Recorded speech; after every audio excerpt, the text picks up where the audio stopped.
C'est un équilibre. La forêt, c'est un équilibre. La faune, il y a beaucoup plus de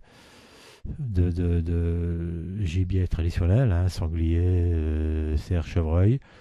Le, le grand tétras a diminué, mais il est encore là. Le grand tétras, hein, le coq de bruyère.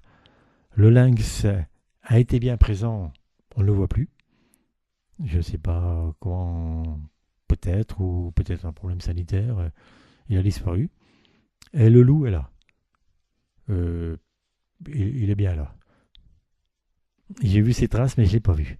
J'ai des gens dignes de foi qui l'ont vu, notamment les chasseurs, d'ailleurs plusieurs chasseurs en ligne. Bon, on voit bien les dégâts qu'il a fait aussi dans les troupeaux de moutons, hein. Être éleveur aujourd'hui, c'est très incertain.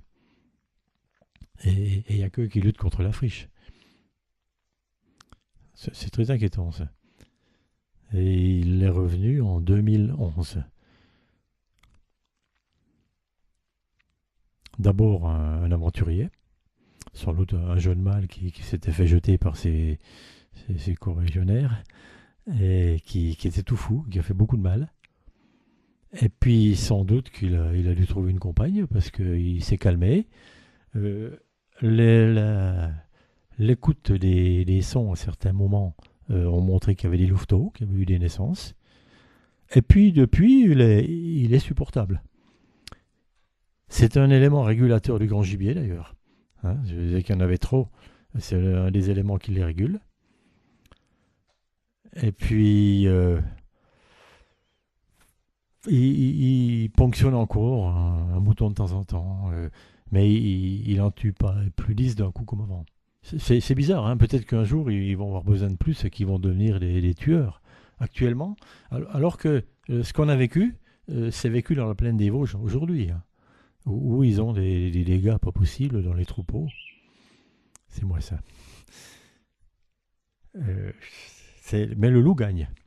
Le loup gagne. C'est un prédateur de plaine d'ailleurs, hein. En montagne, il ne s'y plaît pas trop, hein. Je ne pense pas qu'on en aura des masses ici.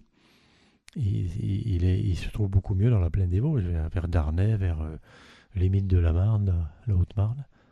Mais les gens qui connaissent la réalité locale ne sont pas forcément pour le loup, hein. Comme élu, je me suis rangé pour entrer dans la commission départementale, la commission loup, et j'ai plaidé pour qu'on l'éloigne, hein. Une façon gentille de dire on n'en a pas besoin. En tant que forestier, je suis plutôt pour. Parce que je pense qu'il va contribuer à réguler. Il disperse les hardes, par exemple. Donc il y a moins de dégâts d'abrutissement. Et il ponctionne les animaux les plus faibles. Donc du point de vue sanitaire, c'est pas mal non plus. Mais de toute façon, le loup, il ne faut pas rêver, il est là. Il est là pour longtemps.